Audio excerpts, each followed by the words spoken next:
Thank you for joining us today for our Spotlight program on dental health in Parkinson's.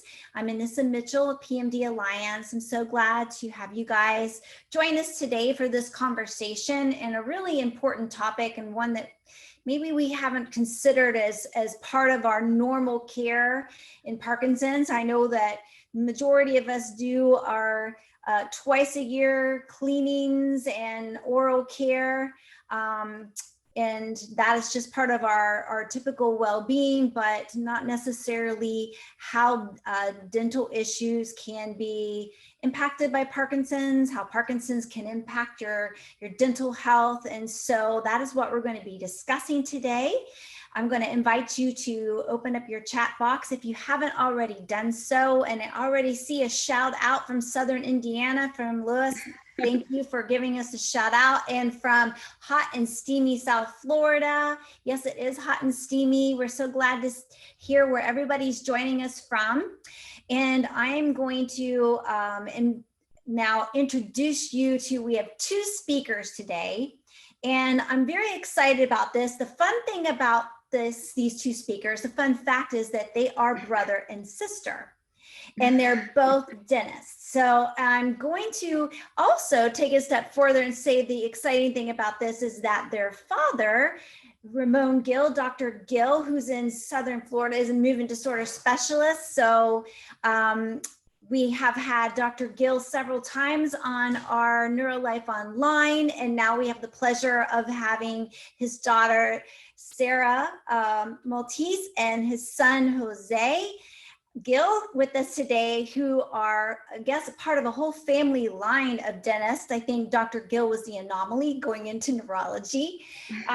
So they're going to be sharing their expertise today. And just to give you a little brief background, and I'm sure they can give you a much better background than I can, but Dr. Maltese is a dentist. She has a dentist office in Dunedin, Florida. Her degree in Doctorate of Dental Medicine, that's a mouthful, lots of D's, is from Tufts School of Dental Medicine in Boston. And then she completed her advanced education in general dentistry residency at the University of Detroit, Michigan. And then Jose practices general cosmetic and implant dentistry at Hamilton Dental Designs in Allentown, Pennsylvania. He received his doctorate of dental medicine from Tufts University, dental medicine and general practice residency. And he also continues on with numerous continuing education courses at local, regional, and national conferences, and is enrolled in the Dawson Academy, a program designed to teach dentists how to identify, analyze, and treat the most complex dental issues. I'm having trouble with the D's today. So they're very well versed, not to mention that they have their movement disorder specialist father giving them lots of great insight, and I'm sure his thoughts about things from the movement disorders perspective. So I want to welcome both Sara and Jose, and I think we're going to kick this off with Sara first. So Sara, I'm going to hand this over to you. Okay, thank you. I am just going to share my screen really quickly so we can get the presentation up. Here we go. Okay, I hope everyone can see everything. Okay, perfect. So like Anissa said, I am going to talk a little bit about just oral hygiene instructions for Parkinson's disease patients. And then my brother's going to speak a little bit more in detail later on about tooth loss and things like that, also associated with Parkinson's disease. I'll skip over a little bit, just a quick introduction. And even though I was already given a great one, but yes, I did go to Tufts University School of Dental Medicine, as well as my brother. And before that, I finished my my bachelor's at Emory University in Atlanta. And now I am in sunny Dunedin, Florida at a private practice, and I have been there since 2018. So just a little bit about what we're going to speak on today. I'm going to start just with the basics, talking about the importance of dental health and hygiene. Risks and care challenges that are specific to patients with Parkinson's disease, treating these dental issues, and just some overall tips for effective oral self-care. And lastly, we're going to just talk about removable denture care, because unfortunately that is a reality for a lot of our patients, with or without Parkinson's, but a lot of patients that do have some form of a removable denture. So here we go. So according to the World Health Organization, 15 to 20% of adults ages 35 to 44 have severe perio disease, and 30% of people around the world don't have as many, don't have all their natural teeth. So I kind of always tell my patients to start, you can't consider yourself a healthy person unless you have a healthy mouth. And that really, I think that's really important. I practice in Dunedin, Florida, so I do have a lot of elderly patients. I actually have a few who are over the age of 95, and I have 2 who are 100 who I have recently seen. And believe it or not, those patients are the ones who have more natural teeth left than, maybe some of my 80-year-old patients that are in complete dentures. And I think that really speaks for itself on, those older patients having natural teeth left just means, they took care of themselves overall, like we said, and really starting with the mouth. So just kind of to recap, oral diseases, the main oral diseases are cavities or periodontal disease, I'm sorry. Cavities are just damaged areas in the hard surface of the teeth that can develop into holes if they're not treated. And they can even lead to obviously losing teeth. Periodontal disease is an infection of the gums, and also if left untreated, can lead to tooth loss. A big thing that patients don't realize though with periodontal disease and just having kind of a chronic infection in your mouth, obviously that can affect other parts of your body. And I don't want to dive too deep into it right now, but periodontal disease has been linked to cardiovascular disease, diabetes, and it's one of those things where, it is cyclical. So if you have diabetes and it's uncontrolled diabetes, that can cause your periodontal disease to be worse, and vice versa. If your periodontal disease is not, controlled or, treated, then it can cause your diabetes to worsen. So just again, another way of showing how important oral hygiene is when it comes to just your overall health. So just a little bit about basic oral hygiene. Everyone knows regular dental care is really important. We've come to push prevention a lot more nowadays than, before it was more focused on treatment. And now we do spend a lot of time with patients talking about prevention, which I think is really important. Just to go over some of the basics, because believe it or not, some patients might not know all of these things, but it is important to brush twice a day, not once, but twice. I do tell patients, if you have a hard time remembering, the most important time to brush, I always say, is at least before bed, because that's when most patients have dry mouth while sleeping and things like that. So brush twice a day, shoot for twice a day, but if you're only squeezing in one time a day, before bed is definitely the most important. Brushing with fluoridated toothpaste is really important. Toothpaste has no other purpose than to deliver fluoride to your teeth. So I tell patients, if you're brushing with something that doesn't have fluoride in it, you might as well just brush with water, because the main goal of that toothpaste is to deliver fluoride to the teeth. Make sure you're flossing as well. I know patients don't love to do that, and as great as water picks can be, it's still not a substitute for floss. So again, it's really important to floss in between your teeth, and I always joke that floss the teeth you want to keep. So again, make sure you're flossing every day.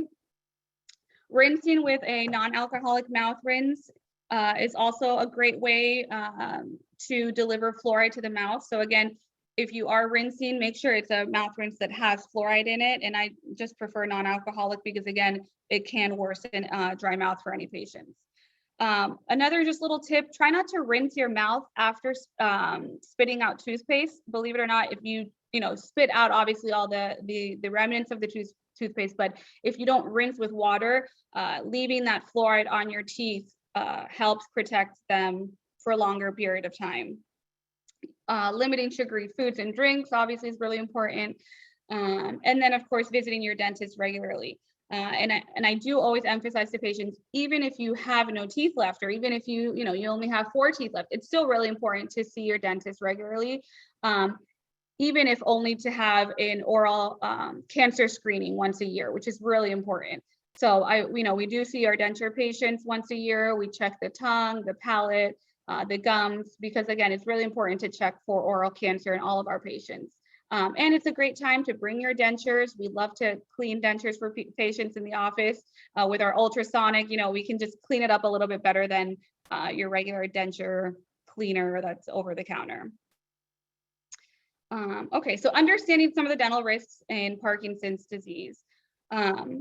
As many of you know, Parkinson's disease can lead to rigidity, tremor, dyskinesia, and it can make it really difficult to brush your teeth. And a lot of times these symptoms can even lead to cracked teeth, tooth wear, so from clenching, grinding, things like that. And it can lead to changes in the fit and the wear of a removable denture. Swallowing problems can accompany Parkinson's disease, as we just mentioned, and if unable to properly chew your food, there is an increased risk of aspiration, which can lead to, which can contribute to life-threatening pneumonia. Like I said before, no one wants to end up in dentures, but unfortunately, it is a reality for a lot of patients. I shouldn't say most, for a lot of patients. A lot of patients with Parkinson's already have a lot of other issues to deal with. So adding on top of that, dental concerns, it doesn't make it easy for the patient. So that's why, again, we always want to go back to prevention and just things we can do to prevent ending up in a removable denture, because for any patient, it is difficult to chew and function with a removable denture. For Parkinson's patients, obviously, it can be even more difficult. Some other risks involved for patients with Parkinson's: over salivation, that can lead to fungal infections at the corner of the mouth. As you can see in that picture, that patient just, looks a little irritated in the corners of the mouth. Also dry mouth, on the other extreme, dry mouth can lead to an increased risk in cavities. Symptoms such as fatigue, anxiety, and tremor can make it difficult to commute to appointments, sit in the dental chair, and open wide for dental visits. It's difficult for Parkinson's patients to come see the dentist, and in all honesty, they are not easy patients to treat a lot of times because of the tremors and things like that. But that's a conversation that you have with the dentist up front.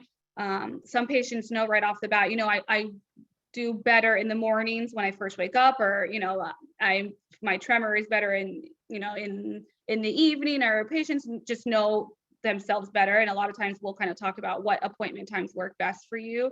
And also, making appointments a little bit shorter can also help. Giving patients breaks, those are all things that just having that conversation with your general dentist, don't be afraid to bring up those concerns.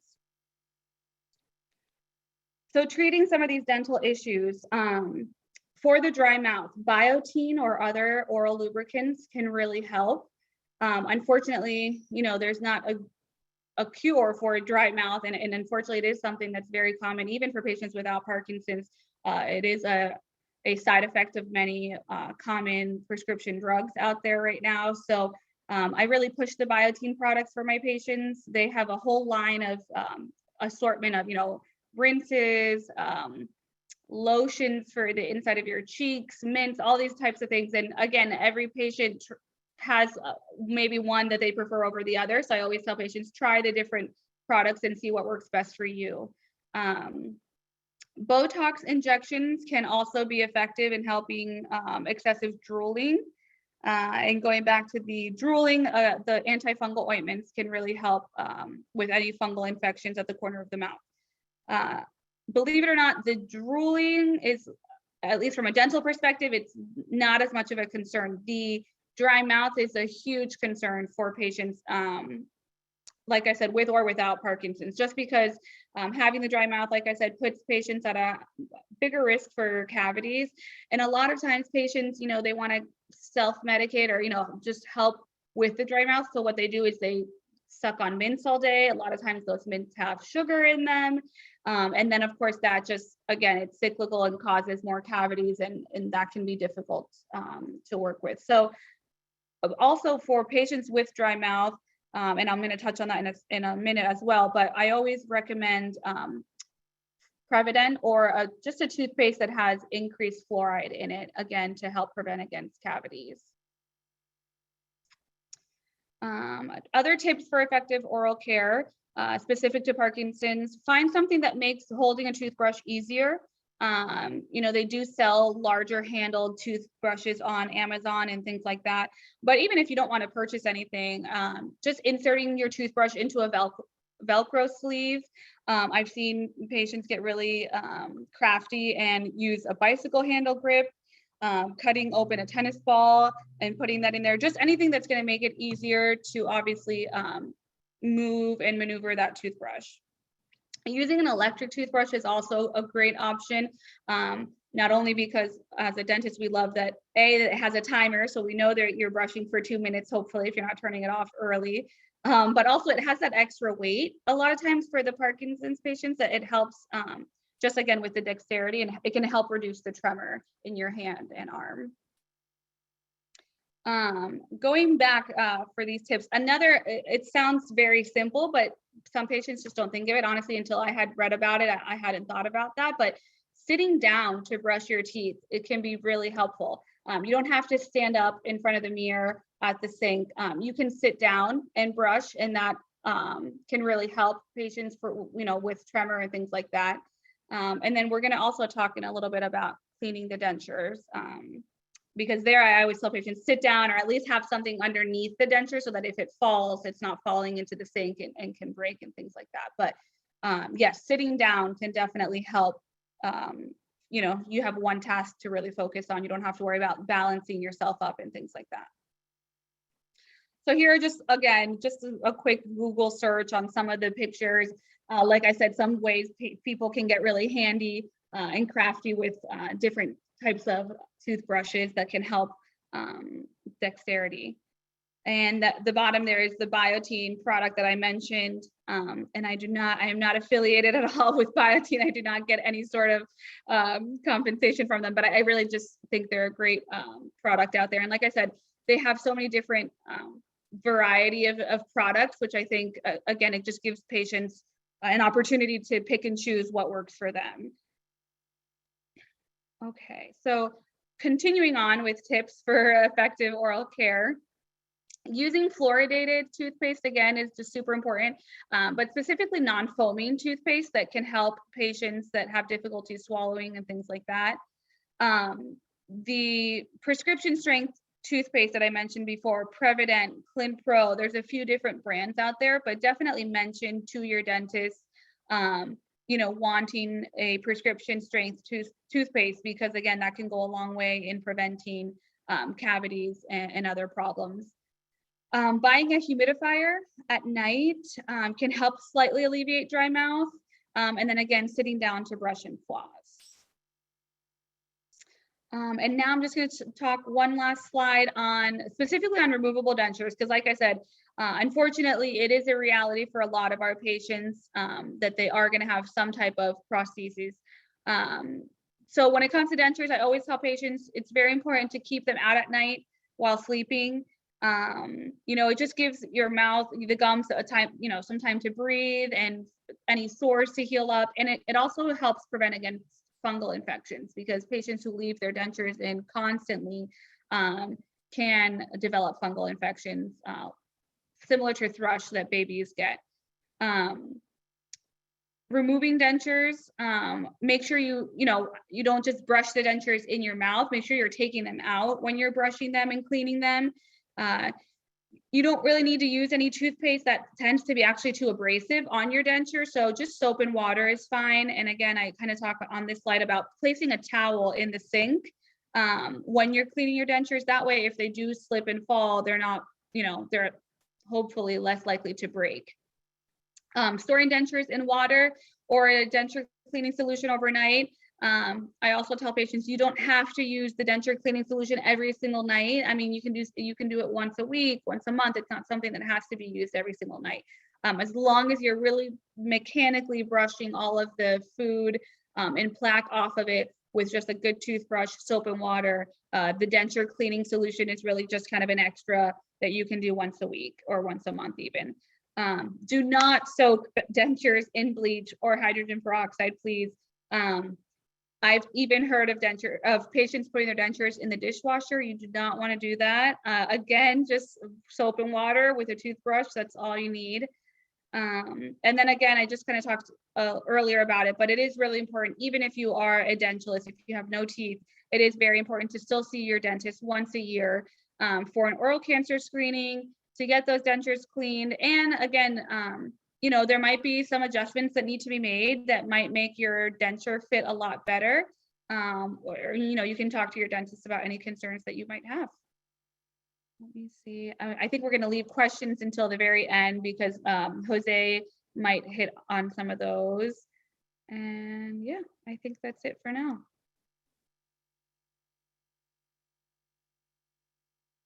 I think, Anis, I'm gonna skip on the video. We'll see how much time Jose has at the end. I can always show that later if need be. That's perfect. And then if you unshare, then here you go. Now Jose can share. Thanks, Sarah. Yeah.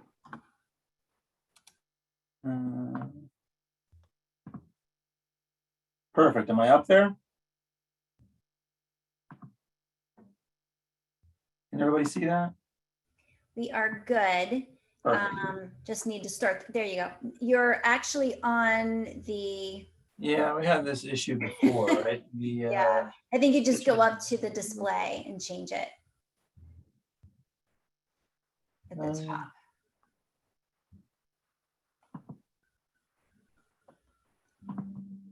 See here if I can.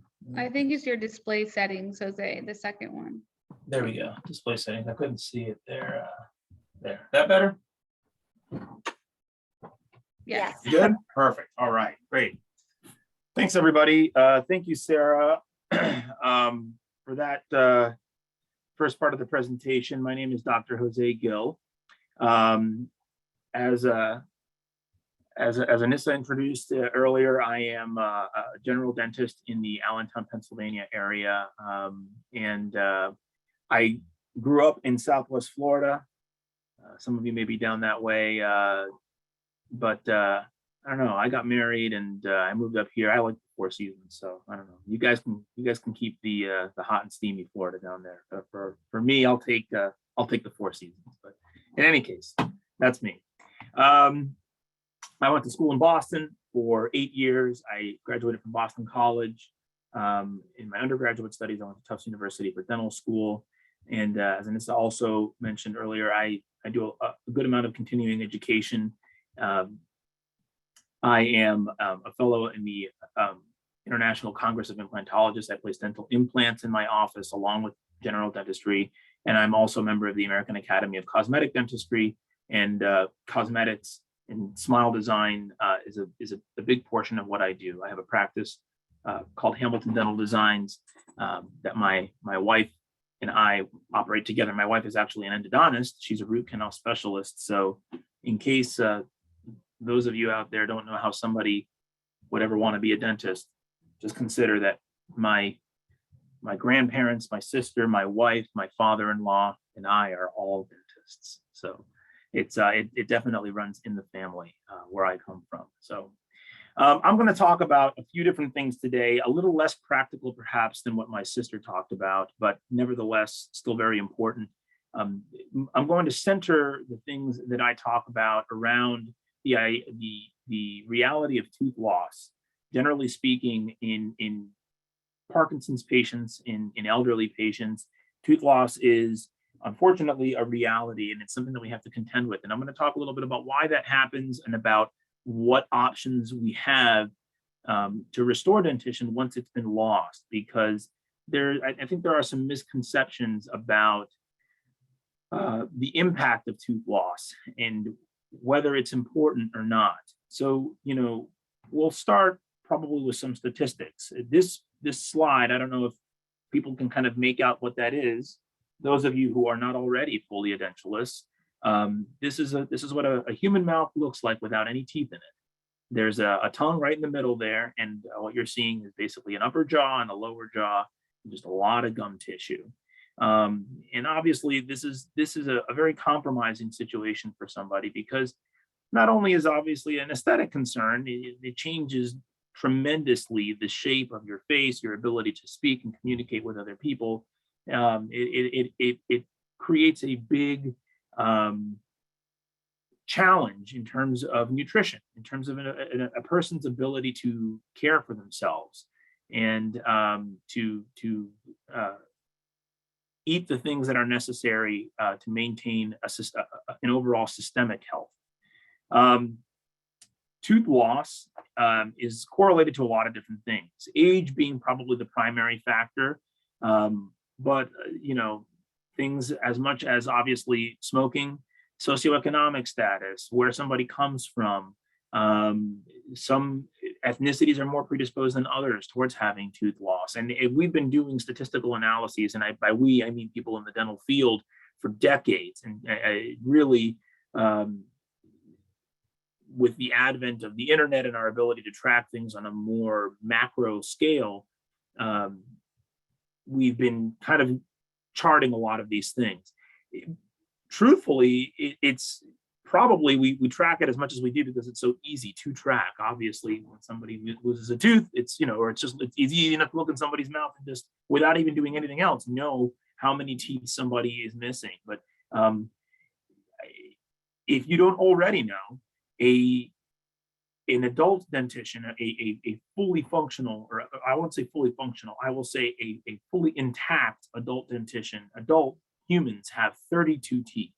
And that includes generally 4 wisdom teeth, 1 in each corner of the mouth in the very back. Most people in the United States have their wisdom teeth extracted sometime in their late teenage years, early 20s. And so most people who have what in the dental world, again, we would consider a fully intact dentition would have 28 teeth. That doesn't mean that that's where we would like everyone to be in order to have full functionality. And truth be told, most people would say, most dentists, most professionals would say that somebody with about 20 teeth, at least 20 teeth, would have enough dentition in order to be able to function well. That is a very, very subjective number. And I say subjective because I can see somebody in my office with 20 teeth that I think can carry on just fine and it has no problem functioning. And I can see somebody else with 20 teeth, but they happen to be the 20 wrong teeth, or 20 teeth that are not healthy, or 20 teeth that are not good and are not a very good combination. And that's a problem. Everybody is different, and there's so many different ways to combine the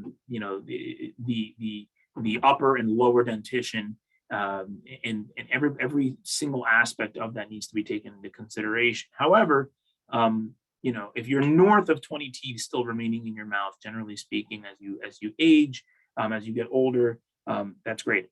Like Sarah mentioned, I have plenty of patients who are in their 70s or 80s and still have a lot of teeth in their mouth, all of their teeth in their mouth. It is not impossible. There are people who are 85 and have never lost a single tooth, and that's great. These patients tend to have a higher quality of life. They're patients who tend to be healthier. The question that most people have is, well, are they healthier because they have all their teeth, or do they have all of their teeth because they just happen to be very healthy people?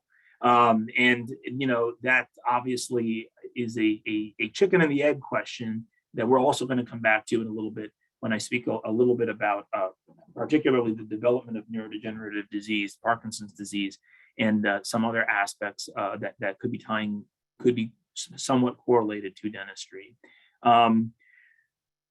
As it pertains to statistics, just keep in mind for new smokers out there, and this is a statistic that I've looked up in a couple of places because I had a hard time. I had a hard time really believing it, but there are some studies that suggest that almost 1/2 of all regular smokers over the age of 65 are a dentalist. And I have a tendency to believe that most patients who develop periodontal disease, not most, a number of patients who develop periodontal disease are smokers or have been smokers. And if it's not something if it's not something you've already cut out of your life, it's so important to do so, or for a loved one. Okay, just dental problems are one amongst a myriad of other issues that can develop due to something that's just really avoidable. But why is tooth loss such an important metric for dental health? The reason why is because teeth are irreplaceable, right? Dentistry has made huge strides in the last couple of decades. It's really hard to kind of appreciate exactly how much dentistry has improved. I graduated from dental school fully over a decade ago now, and the things that I did in dental school, I do almost none of them in my practice, and a lot of the techniques have become obsolete because dentistry has changed so much and so quickly in such a short amount of time. We've gotten very good at embracing technological advances in other fields and bringing them into our own field. But here's the problem. No matter how good we have gotten, we still can't replicate the original. Okay, there's just no way for us yet to be able to recreate something inside somebody's mouth that's ever going to work just as well as the natural tooth that was there before. And so I tell patients all the time who come in with a very deep cavity, but it's a tooth that can still be restored. Well, maybe you need a root canal on this tooth. Maybe you need to have a crown put on this tooth. Maybe you're going to have to spend some money and some time keeping this tooth. But the problem is that if I take this tooth out, it's a quicker fix. I can fix this problem for you. I can get you out of pain, but I'll never be able to give you that tooth back. Even if you get an implant there later, even if you have me do something else, it's never going to be the same as it was. I'm trying to buy you mileage with something that is less than the original, I suppose. There's more than 4 reasons somebody would lose teeth. These are probably the 4 most common reasons, and I have asterisks around the first 2 reasons because these are the ones that we're going to spend a little bit of time talking about today. Trauma obviously is not always avoidable, and mechanical wear. I did see somebody asked about in the chat box. They asked about clenching and grinding, and I can talk a little bit about that. I can discuss that a little bit too, maybe in the Q&A if people want.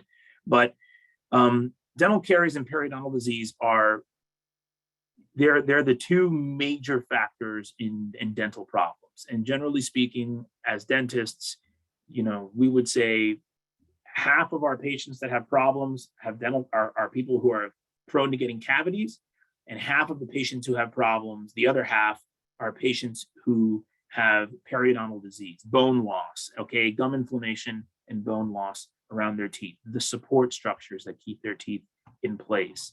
So let's discuss a little bit quickly about what causes cavities and what causes periodontal disease. Well, obviously, poor oral hygiene, poor diet, smoking, xerostomia, okay, including pharmacological xerostomia or dry mouth, and then other systemic diseases and treatments that can, in some ways, affect the body's ability to maintain itself.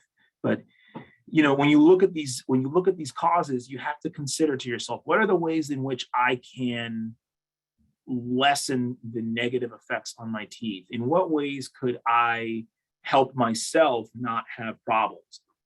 Well, the first 3 things, generally speaking, on this list, poor oral hygiene, poor diet, and tobacco use, these are things that are directly correlated to efforts that we make towards caring for or not caring for our dentition, right?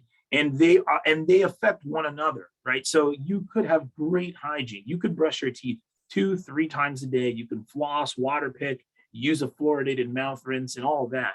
But if you spend your day eating sticky candies and drinking soda, it's just going to be too much of a battle. It's going to be too much for your mouth to overcome, right? If you listen, I love a good Starburst, you know what I mean, or a Jolly Rancher. That's great, but you have to take into account that when you have these things, and man, I don't want to be that guy. I don't want to be the party pooper, but whenever you do these things, whenever you have a candy like that, it can have a deleterious effect on your dentition if you're not balancing that out, right? So I tell patients who like to drink soda. I also like I'll have a Diet Coke from time to time, but there's a big difference between drinking a Diet Coke when I'm having lunch and having a big bottle of Diet Coke that I drink slowly throughout the day. One of those things, the former, is a way of me being able to enjoy this, but still being able to protect my teeth. And the other is just a way that I'm kind of slowly exposing my teeth more and more throughout the day to acids that are eventually going to cause my teeth to develop cavities. And then I'm going to have other problems. So I guess as a general rule, everything in moderation. And realistically speaking, brushing 2 to 3 times a day, flossing or water picking are great ways to offset a lot of problems that you could potentially have. And obviously, Sarah went over a lot of that stuff already.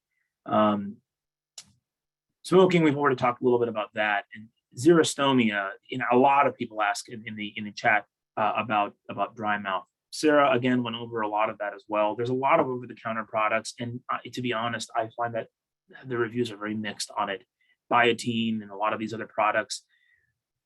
Some people say it works just fine. Other people say it doesn't do anything for them, at least in my experience, which is, I think, kind of the way that Sarah was explaining it herself. Everybody reacts a little bit differently to some of these things. There are some things that are more prescription strength or prescription based for xerostomia. I would talk to your dentist about those things. But probably the most important thing for those patients out there that have xerostomia, that have dry mouth, is that you should always have water handy. Always be drinking water, and the more alkaline the water, the better. If you're drinking like regular bottled water off the shelf, do a little bit of research and see how that water is actually processed before you receive it. Because believe it or not, we're finding out that there's a lot of water out there that actually is quite acidic. The way that it's processed, it's not quite the same as soda, but it's not much better.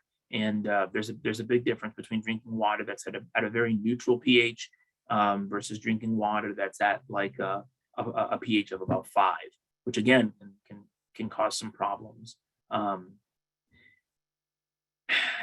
Some patients who are overcoming other systemic diseases, diabetes and immunosuppressive therapies, uphill battle. Microhealing, healing on a small level, is affected greatly by uncontrolled diabetes. So if I have a patient who comes into my office and they have poor dentition, but they're also diabetic and their last HbA1c reading was a 10 or an 11, we've got a serious problem. Because even if I can fix the issues now, I depend on your body to be able to handle a lot of this on its own. And if you have uncontrolled diabetes, or if you are somebody who's taking immunosuppressive medications, or you have certain immunological problems, we are more in damage control mode than we are in let's try to progress to as close to 100% healing as we possibly can.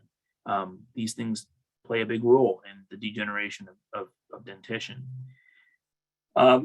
Sarah talked a little bit about denture care for patients, and I would assume that a number of patients in today's symposium, in today's presentation here, are patients who have at least a partial denture, or if not a complete denture.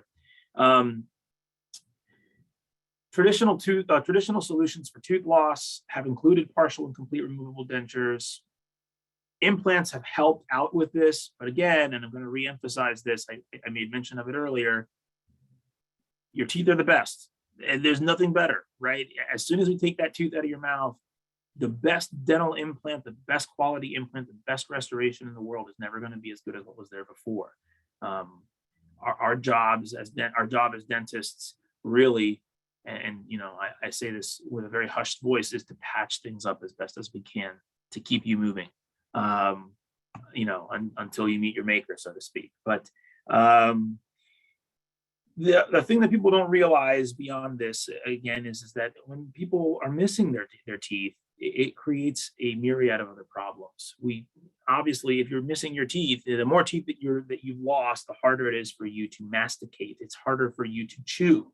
You cannot eat things as well. I have a patient, actually, I laugh because she came in and I had to recently put her in a partial denture, and she came to me and she's complaining about the partial denture. She doesn't like it. She doesn't like the way that it fits. And by the way, this is what most patients who have partial dentures will say. It's a very difficult thing to get used to, but patients unfortunately have to in a lot of cases. She says, "Doc, I can't eat my well done steak, and I can't eat those thick hard pretzel sticks I used to like eating." And I said, "You're going to have to make some dietary changes, because there's not, that partial denture is as much of an aesthetic fix as it is anything else. To imagine that we're going to get full functionality out of some acrylic with some wire in there, as you used to have with your natural teeth, I think is a bit of an unrealistic expectation. Beyond that, for patients who do opt to try to chew as much as they possibly can with their partials or with their denture, their complete dentures, or with no teeth at all, you have a risk of aspiration and pneumonia. You will end up, unfortunately, having a higher risk of choking, or you could take in and breathe in particles of food that you didn't realize were going down the wrong way, because you can't actually chew your food into an appropriate bolus that you can swallow. And this can unfortunately lead to life-threatening conditions. The other consideration to make with lack of dentition, obviously, is on a mental level, on a psychological level, how patients feel when they're missing teeth. You know, the joke is always, people care a lot more about that one front tooth up here than they do about that molar back there that nobody can see. And in truth, every tooth has a role to play. But losing any of your teeth, losing any part of yourself like that can create loss of confidence and can create issues of depression. I have had patients come into my office and ask, why shouldn't I just get the rest of my teeth out? Why don't I just go into dentures? And these are just some of the problems that patients can have with dentures. Dentures become loose. Over time, even after you've lost your teeth, you continue to lose bone. Your body will atrophy. And if you have a denture, you know what I'm talking about. 5 years down the line, that denture doesn't fit quite the same way. Some patients are lucky and they don't have to have their dentures rebased. But in general, the more time you have with the denture, over time, the less likely it is to fit well, or you have to have the denture remade. You have taste buds all over your mouth, including on the roof of your mouth. So if you're wearing a complete denture, you won't be able to taste your food as well. Dentures that don't fit well, that rub the wrong way, that are too tight, or too loose and move, can create sore spots. Sore spots are uncomfortable. The denture has to be adjusted. They're usually correctable, but they're really a pain, and they can really ruin things for you when they show up. They can be quite uncomfortable.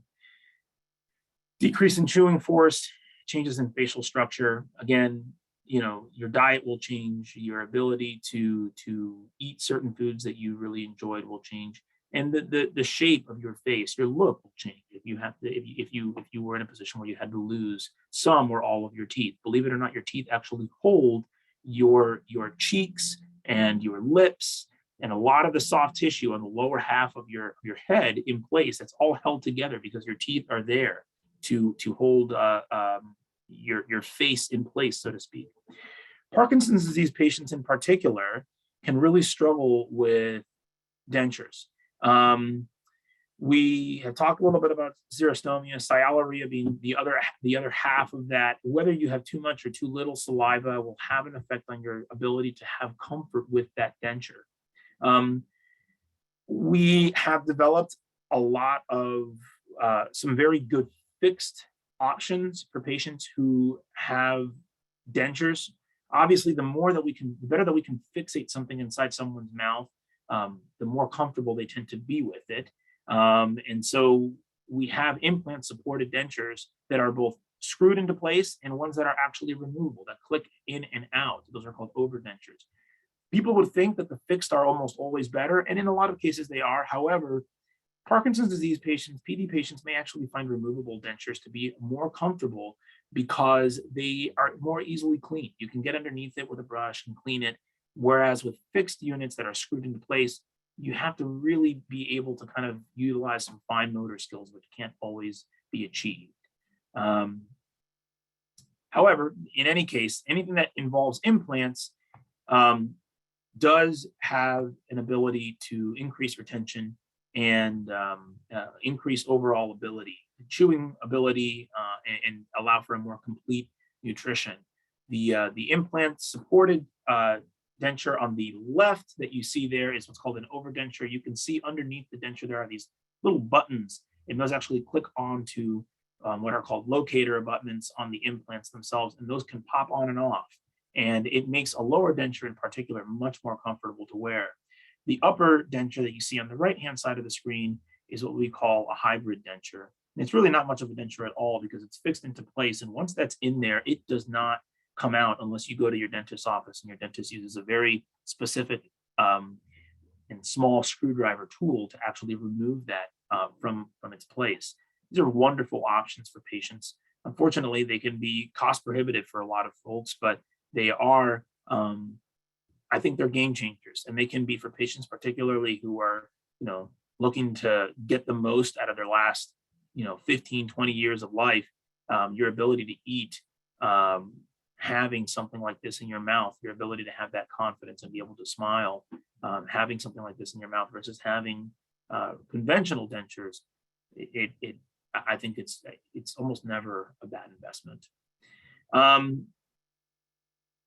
Dentistry used to be a profession in which we were basically just focused on getting people out of pain.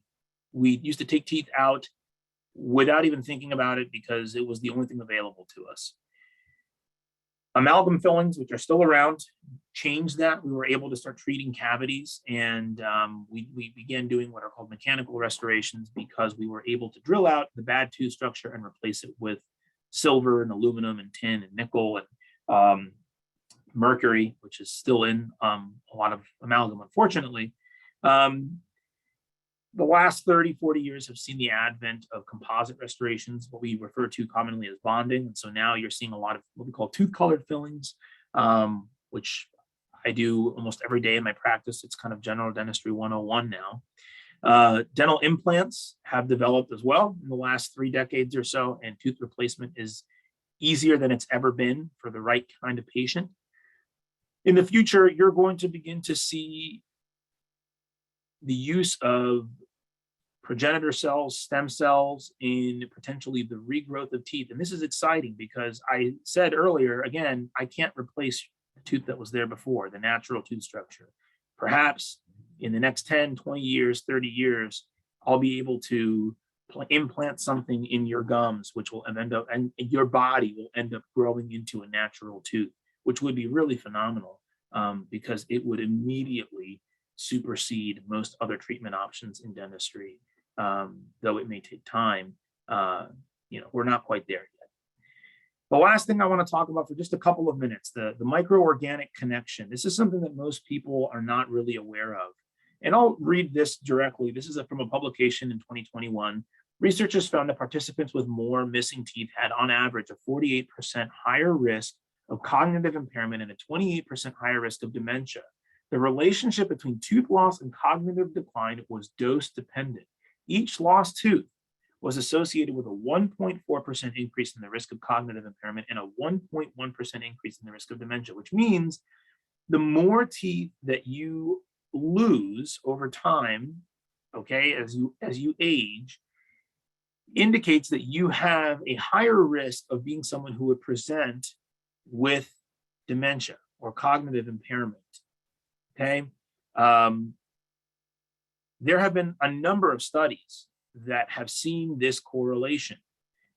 This study found the same correlation, and they found interestingly that patients who were missing teeth but actually used dentures did not have a significantly higher risk of dementia than those patients who were missing teeth but did not have them replaced. How how much dentition you have in your mouth, your ability to function again and chew and provide yourself with nutrition can play a role in how healthy your brain remains in the later years of life. This is a study, actually, this is a slide I at this point I probably should have removed, based on some of the things that have come out in the last just several days or the last week or two regarding beta amyloid proteins and Alzheimer's disease. There's been a lot of recent changes in the way that these that we're viewing Alzheimer's now, based on some faulty studies that were conducted in the last 15, 20 years. But the point I'm making here is that there's a lot of bacteria in your mouth, and your body cultures this bacteria from a very early point, really from the time you're a newborn. And certain bacteria are good and certain bacteria are bad. The higher the prevalence or the higher the flora of a bacteria you have in the mouth, the likelier you are to develop an imbalance. So for instance, Porphyromonas gingivalis, which is a bacteria that causes periodontal disease, the more of that you have in your mouth, the likelier you are to develop, obviously, periodontal disease. And some people are more predisposed to this than others. So people say, I was just born with bad teeth. Well, maybe not bad teeth, but you were probably born with a genetic predisposition towards having bad bacteria in your mouth. But nevertheless, these kinds of bacteria can create problems. And the question, again, goes back to the chicken and the egg. Are patients with Alzheimer's disease likelier to develop tooth problems? Or are patients with tooth problems likelier to develop cognitive impairment and or Alzheimer's disease? These are things that we're actively studying in medicine and trying to find a way to tie in these two fields, which have some overlap. And I'm talking about medicine and dentistry, but it's very exciting. And my father, Dr. Jose Gil, is somebody who has spent a lot of time in the last few years thinking about this very thing, probably because Sarah and I are always talking about teeth. But again, you know, the difference between having healthy gum tissue, being able to follow a lot of the steps that my sister was talking about in her presentation earlier, maintaining healthy teeth, maintaining healthy gum tissue, eliminating the presence of cavities, eliminating the presence of gingival inflammation. You know, all of these things can be, or so many of these things can be prevented with appropriate hygiene. And your ability, your quality of life, really from the one half of this slide to the other half of this slide, most people don't realize the difference that this sort of thing can make in their quality of life. This is all one cascading chain of events here. Gum bleeding from gingivitis can lead to pain, can lead to infection and tooth loss, which can create problems in patients eating. It can create problems in their confidence. They can develop other issues systemically for which they have to take medications, which can then create other problems in their teeth. And the circle just kind of continues. So, you know, you have to intervene in these situations where you can and help yourself stop things from snowballing out of control. The best thing about dental care is that so many things are preventable. Chronic inflammation can create other systemic issues, and your mouth is just one of those places where that can happen. Good brushing, good flossing goes a long way towards you being able to kind of have a say in how things progress in the later years of your life. And your ability to maintain a smile that looks hopefully something akin to that. But in any case, thank you all very much. And I know we got some questions that we'll get to here, I guess, in the next minute or so. This was fantastic, and we do have quite a few questions. I'm sure we're not going to get through all of them, but I do want to, since you were just talking about the oral health, and there was a question earlier about receding gums, which, you know, is kind of an early indicator of problems. So is there anything that people can do specifically to help with receding gums? Yeah, I'll tackle this one, Sarah, real quick. There's a number of different reasons why somebody can develop receding gums. Gum recession can be a result of something as simple as toothbrush abrasion. Okay, if you're somebody who doesn't have periodontal disease and you like using a new toothbrush every 3-4 weeks, you've got to be careful and make sure that you're using the right kind of toothbrush. Hard bristle toothbrushes can really peel back a lot of the tissue and create problems. Soft bristle toothbrushes, everybody, make sure that you're using a soft bristle toothbrush. It will still move plaque out of the way and resolve problems, resolve hygiene problems, okay? That's one kind of recession. Recession can be caused from clenching or grinding, believe it or not, which again, in and of itself, is not a sign of bacterial disease, but it's an indication that if you are clenching or grinding, you may need to do something to help the support structures of your dentition because things are starting to kind of become overstressed. But finally, patients who are developing periodontal disease, mild into the moderate phase and then moderate into the severe phase, will notice that their teeth sometimes look longer or they have spaces in their teeth that they didn't used to have before. And that's the gum tissue receding following the bone. Once that bone starts to disappear from the teeth, it's not coming back. And that's a problem. So certainly if you're noticing that you have recession in places, especially if it's recession that's accompanied by bleeding when you brush or when you floss, that's a sign of probably a bacterial infection that needs to be seen by a dentist to help get some resolution for. And I always tell patients, think of it this way: your gums are trying to distance themselves from the bacteria in your mouth. So Correct. If you have plaque and bacteria, what's going to happen is your gums are going to recede, and like Jose said, the bone is going to follow because it's your body's trying to retreat away from all of the bacteria that's in your mouth. Correct. And there were a couple of comments about fluoride. So, people are worried about toxins and, toxins have been tied, not specifically fluoride, but toxins been tied to causing Parkinson's. And then, we give it a bad rap. So could you just spend a couple more minutes talking about that? Because I know there's a lot of concern.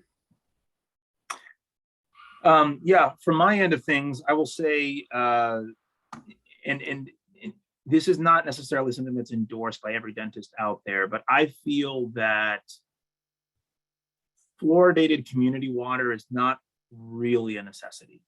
I'll say that I think which goes against the standard in the profession.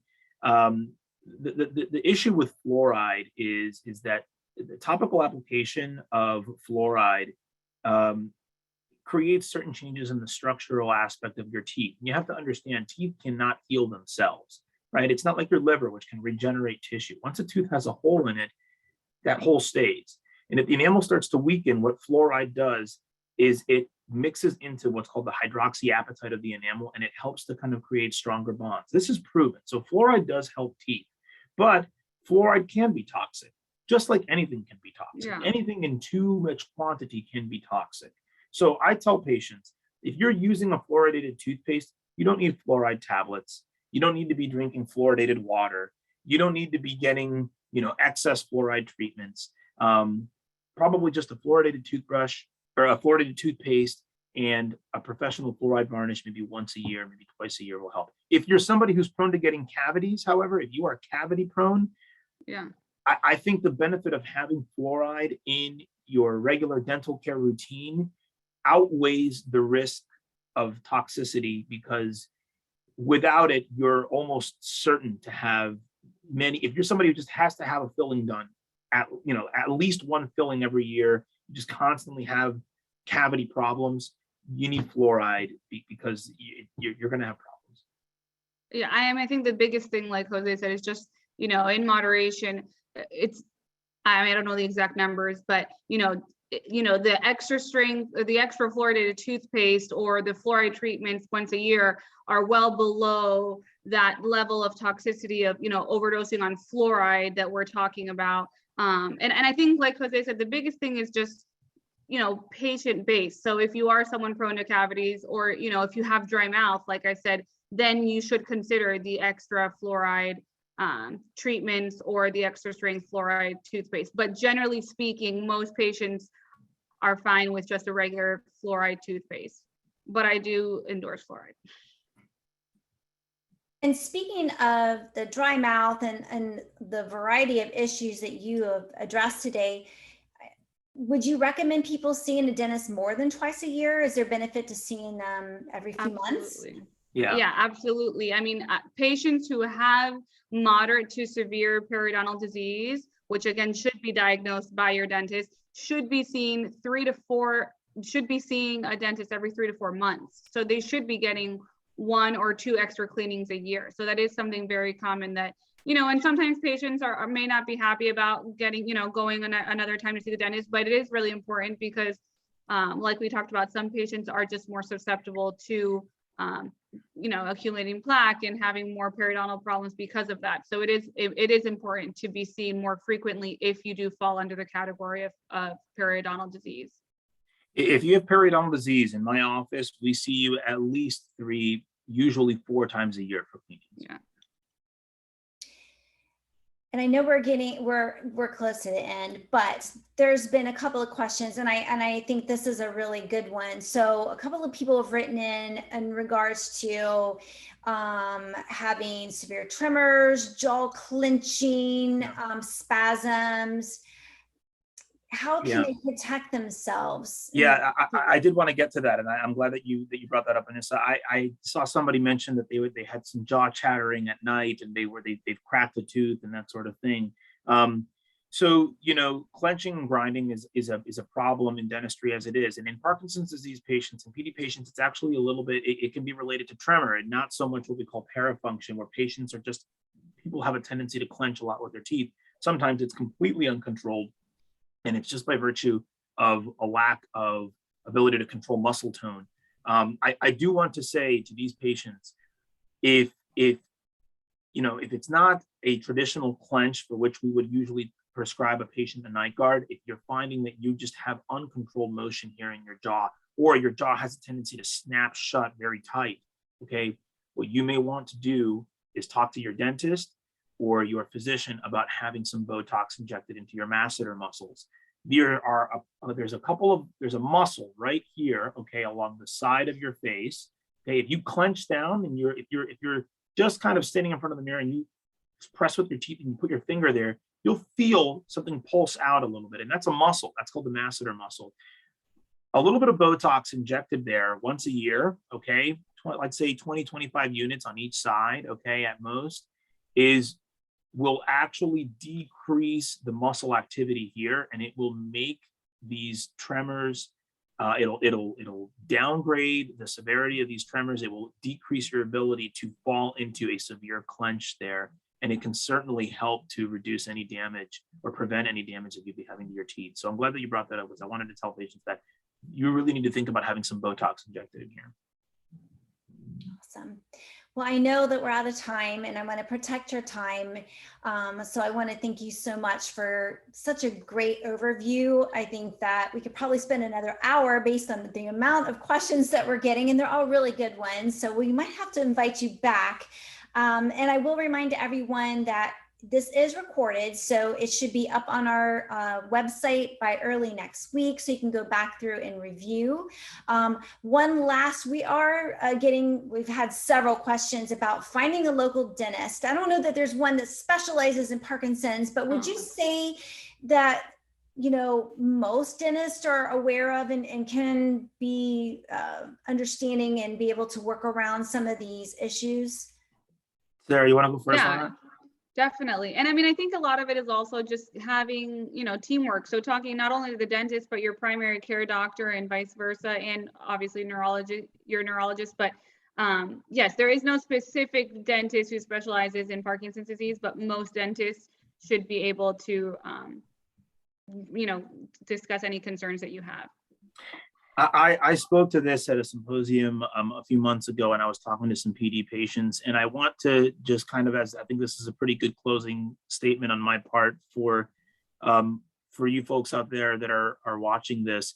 Like Sarah said, there are no PD dentists out there. There's no specialty that works with just Parkinson's disease patients. However, dentists are very familiar with a lot of the medical a lot of common medical issues. Okay. And I think that a lot of Parkinson's disease patients have they feel very self-conscious about going to a dentist and trying to sit still for an exam, knowing that they can have a tremor, knowing that they could have a problem in which they feel like they're going to be an inconvenience. And I will tell you that if you're going to see a dentist who is worth his or her salt out there, this is something that we can work around. We work around people who are fidgety, who have no Parkinson's disease whatsoever. And it's a big, I think it's a big misconception that it's just impossible to work on patients with PD. That is not true. If you can be patient with us, we will be patient with you. Any dentist should be able to say that to you. And I encourage you, please, if you haven't been to the dentist, go. It can be a very enlightening thing. You'll hopefully learn a lot. Do your research, find a good dentist out there that you think can be a good support for you. Ask questions. We should always, as dentists, we're here to help. I mean, and really, I mean that. So. Well, you're right. I think that is a great way of putting an end to that. So thank you so much. That was fantastic. And we have a tradition at PMD Alliance that we have a way of thanking our presenters, our speakers. And so for both Dr. Maltese and Dr. Gil Jr. Senior's on, I guess. He's got a proud father out there in the crowd, so we're thankful for him joining us. But we give you the wave of gratitude from everyone. So if you have your screens up, please give the wave of gratitude to Sara and Jose for being a part of this program and such a wonderful presentation. Thank you all for joining us. I hope everyone has a fantastic Friday.